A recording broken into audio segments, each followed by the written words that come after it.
Welcome back to the AV.com YouTube channel. Today we have a very special treat for you. This is the first video in a brand new series called Meet the Maker, where we'll be sitting down with some of the audio, hi-fi and home cinema industry's leading experts to get access into their insights and expertise.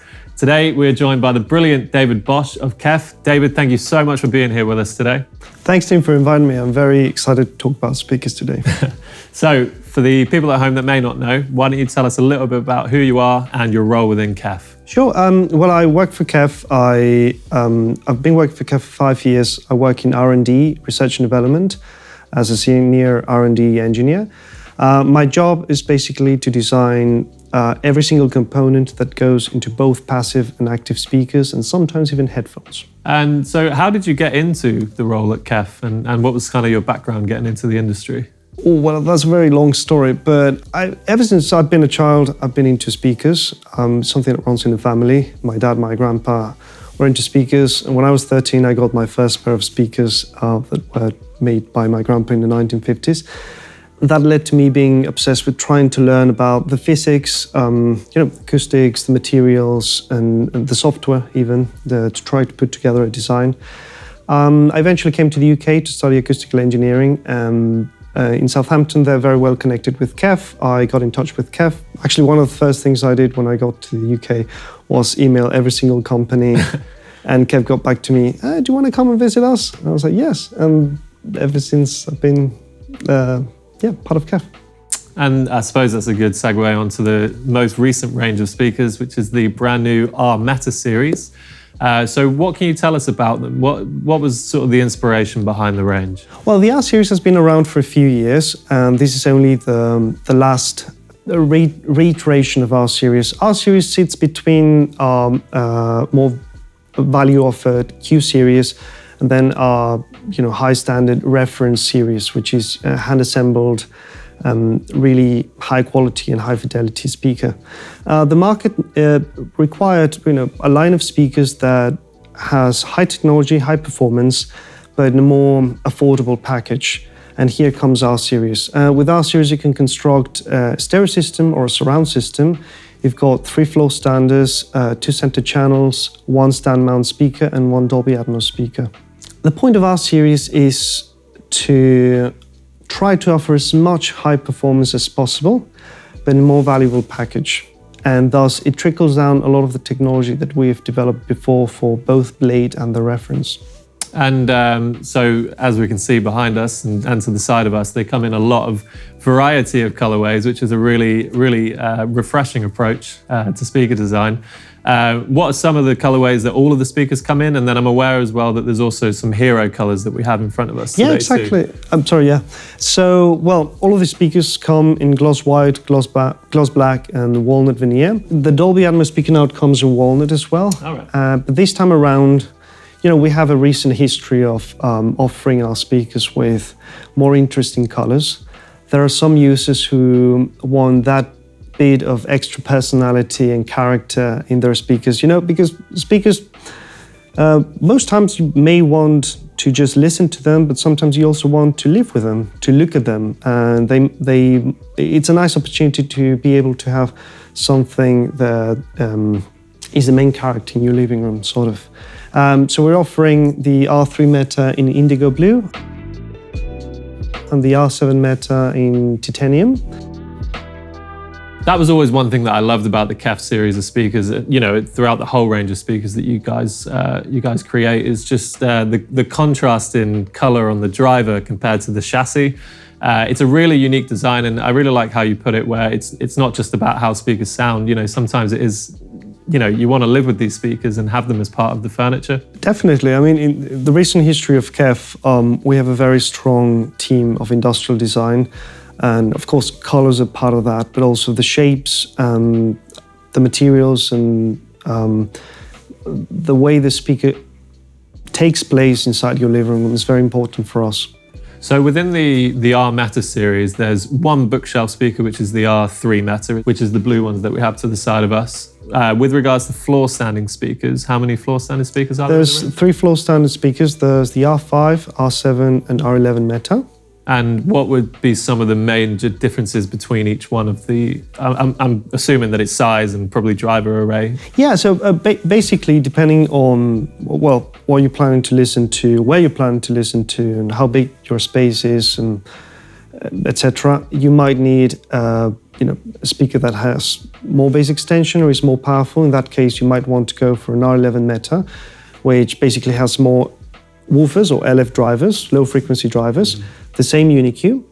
Then going down into the range, R7, R5 has less LF drivers, R5 has smaller LF drivers, and R3 Meta has one LF driver.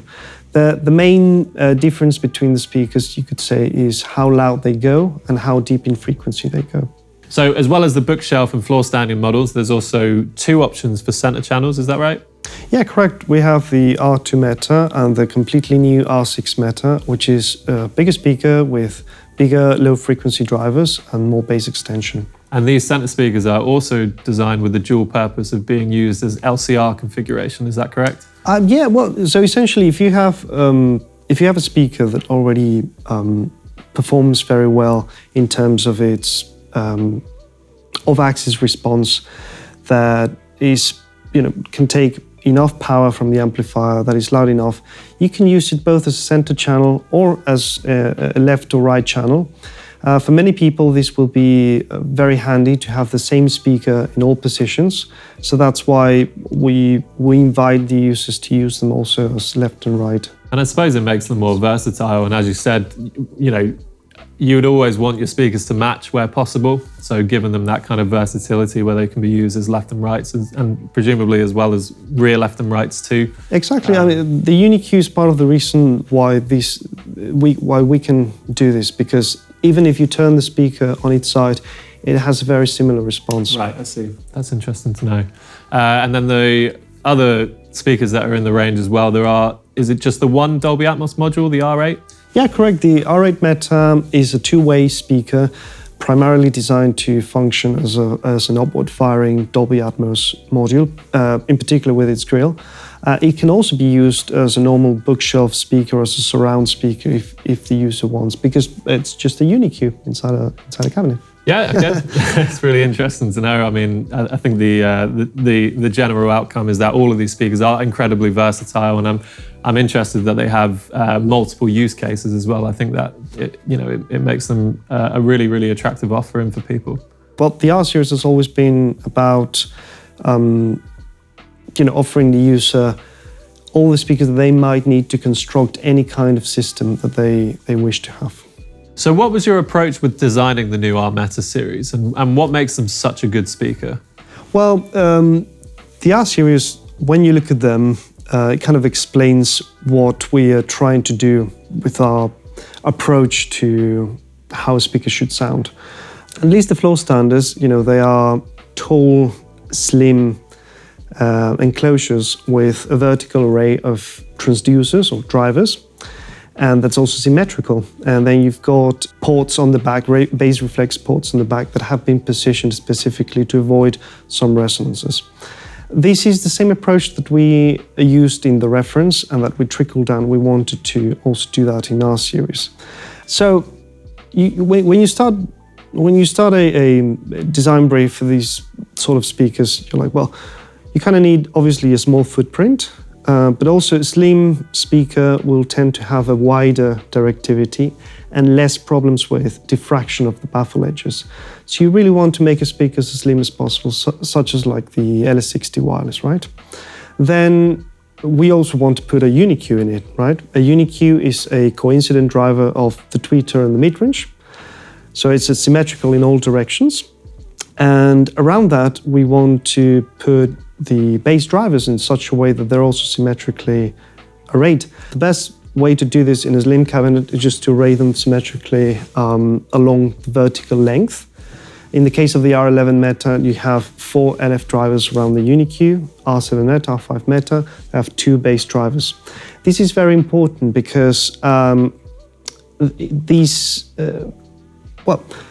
allows both the LF drivers and the mid-range to work together such that The vertical directivity, that is the off-axis response of the speaker in a vertical direction, is symmetrical. This is very important so that it illuminates the room with sound in the same fashion that it would, well, in a similar fashion that it does when you're in front of the speaker. When you are sitting down listening to your speakers, you're not only listening to the direct sound of the speakers, you're also listening to the room around it, right? It's not like you can take a speaker out in a car park, it will sound the same. So it's very important for the speaker to work together with the room and give you those cues, those correct cues for your brain to put together a realistic, holographic, stereo image in front of you. That's really interesting. So the Uni-Q driver is probably one of the things that KEF is most well known for, and it certainly, at least my understanding, is that it adds to the wide dispersion of the speaker. Is that right? Yeah, absolutely. Uni-Q is an absolutely essential part of our approach to making a good speaker. Mm-hmm. What it allows us to do is essentially have a smooth directivity. So when you're off-axis from the speaker, if you're sitting in any position, you will get pretty much the same experience. And also, as we mentioned already, the speaker needs to illuminate the room in a coherent, smooth way. So when you put two drivers apart, you might have areas in front of the speaker which you will get silence at various frequencies. When you put, in this case, the tweeter inside the mid-range, you don't get that destructive interference. Uni-Q goes a couple of steps further than just putting the tweeter inside the mid-range. It's called a coincident driver array. They're arrayed in such a way that their acoustic output indeed has no interference, and it is as seamless as possible. It works as one unit. Maybe the key to why Uni-Q works the way it does is in its name. Uni-Q means one Q, right? Q is another way to name directivity or directivity factor. Mm-hmm. So if you talk about the directivity of a normal mid-range and then the directivity of a tweeter on a baffle like a normal speaker, the mid-range, because of its size and because of its the frequencies that it needs to cover, like towards maybe 2000, 3000 hertz, it will start to become directional because the wavelength of sound is smaller compared to the size of the diaphragm. Right. And as it becomes directional, I mean, that's okay, but the problem is that when you cross over to the tweeter is much smaller and its directivity is much wider, right? So you have a disparity of directivity, and which means if you're off axis, if you're to one side of the speaker, or the lateral reflections of the speaker will have a different tonal balance, a different color to the direct sound from the speaker. Your brain cannot use this information to decode a virtual image. On the other hand, if you put the tweeter inside the mid-range and you use the mid-range cone to sort of provide a horn, as you can see, it sort of works as a horn for the tweeter, constraining its directivity to an angle in such a way that it's the same angle that the mid-range directivity will have at the crossover between mid-range and tweeter. You have matched directivity. Right. So when you're off axis, you can't tell that there's interference between them. You can't tell that there's more output from the tweeter where the mid-range is becoming more narrow, right? This is essential to giving your brain the right information for it to put together this sort of virtual performance of your artist in front of you. So is the mid-range driver almost acting like a waveguide? Is that? Exactly, yeah. The driver is an annular diaphragm, and it works as a waveguide, as a horn. So you've gone into quite a lot of detail there, and just perhaps for the people out there that don't know, can you just explain specifically how the Uni-Q driver is different to that of concentric drivers? I mean, there's coaxial and concentric drivers. It means the tweeter is in the same axis as the mid-range, right? Okay. These kind of drivers have been around since the 1940s, 50s. That's okay, but it just means that they are on the same axis. It doesn't mean, however, that the tweeter is using the mid-range as a waveguide. So there will be some ripples created out of this. Some other examples, like an old tannoy speaker, which also has the tweeter inside the woofer. The problem is that the tweeter is quite like it's behind the driver, and then the horn goes through the driver and does use the mid-range as a horn, but they're not acoustically time aligned. Right. So that there will be some interference, and it's very difficult to cross them over smoothly. The Uni-Q, the point of the Uni-Q basically when it was created in 1987, 88, I think, was, well, because of neo-magnets were, affordable at that point, and you could make a really powerful motor with a neo-magnet, you could finally put a very tiny tweeter with a very tiny motor inside the mid-range, not behind it, not in front of it. So that, first of all, they are aligned in time, their acoustic output won't destructively interfere. And you can also use the mid-range cone as a waveguide to work together with the shape of the dome. One thing that characterizes the KEF, our Uni-Q, is that the shape of the dome, being spherical, and the shape of the waveguide starting as a cone and then gently flaring out into the baffle, has been mathematically optimized to allow the propagation of spherical sound waves. So sound waves that propagate as perfect spheres, not as semi-spheres or ellipses, or things that need to stretch as they travel through space and then create ripples that you will be able to hear, right? It's extremely important so that the wave that reaches your ears is the wave that was intended to be there in the first place, if that makes sense. In layman's terms then, what is metamaterial? But if you want to absorb as much sound as possible, you end up requiring a lot of foam or absorptive material, or an inverted horn that's really big if you want to go down like below 1,000 hertz. So to answer your question, an acoustic metamaterial is a solution that we came up with. We took, all the acoustic metamaterials use what we call quarter wavelength resonators. They're just tubes. These little tubes, they resonate, and as they resonate with incoming sound, they dissipate energy. That is one way to explain it. And they do at a very particular frequency, and it's harmonics. It's like a flute, right? It's like any tube or like an organ pipe. You excite it with sound, and then it resonates at its natural frequency, right? Even though it's tiny. Mm-hmm. If you know that this resonator dissipates energy and essentially absorbs sound, you can put a lot of resonators of different lengths, each one tuned to a different frequency, so that together they cover the entire tweeter frequency spectrum from around 600 hertz up beyond 20,000 hertz. You sort of combine the fundamental frequency and the harmonics to very evenly cover the entire spectrum. And thus you end up with essentially a very good acoustic absorber that doesn't take much space. You can go one step further and sort of like fold these little tubes into a maze, and that's what we've done with a metamaterial. Inside of these there is a maze of tubes, all of them sharing a single opening on the back of a duct that is connected to the rear of the tweeter. So metamaterial then, it's solving the problem of what to do with these unwanted frequencies and resonances that come from the backward wash of the driver, is that right? Exactly. So you have an absorber of that close to 100% absorption coefficient. The incoming sound from the back of the tweeter, which you do not want, is dissipated. And then what you hear, you don't get a resonance in that cavity. And the tweeter can still have a big acoustic cavity behind it that allows it to reproduce lower treble.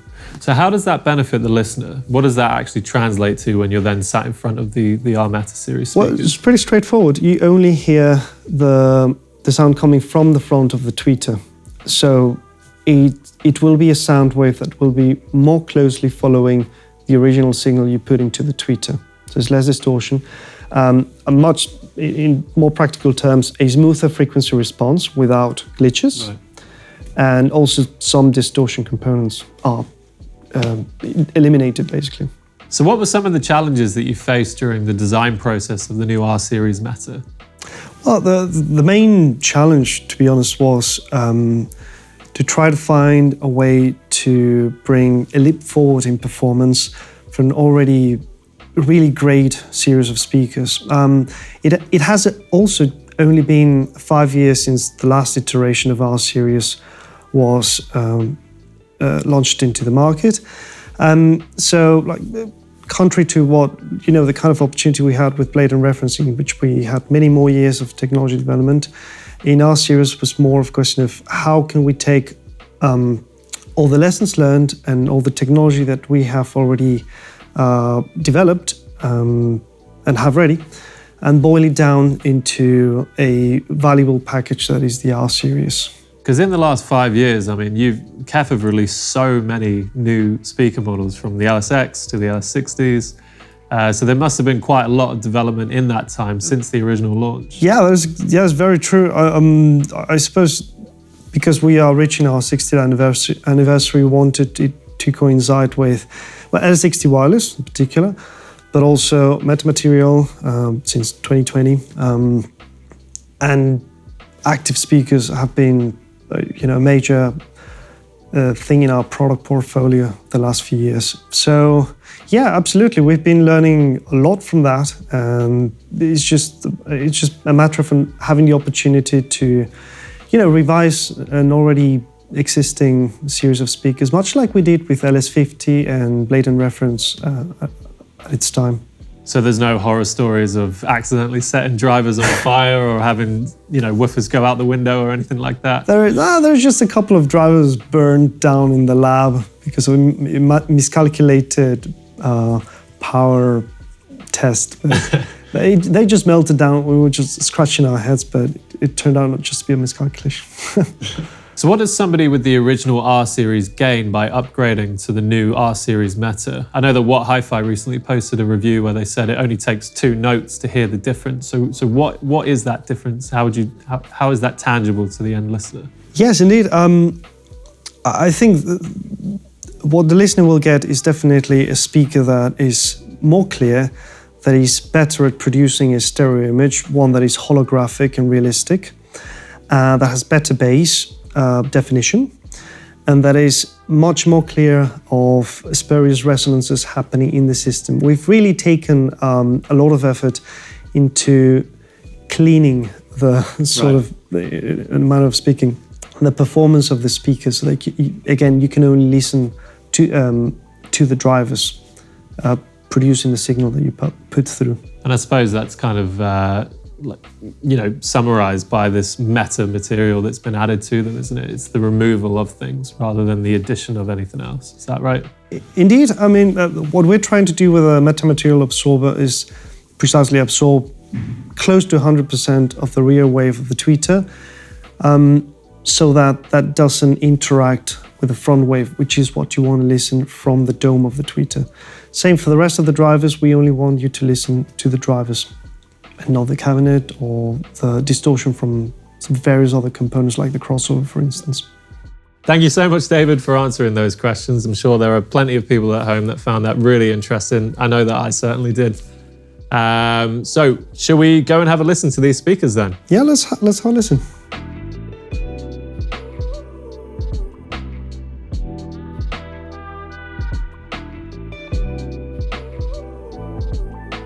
Thank you so much to everybody at home for watching. I hope that you found that informative and interesting. I know that I certainly did. Thank you so much, David, for being here with us today. We really appreciate it. No, thanks for having me, Tim.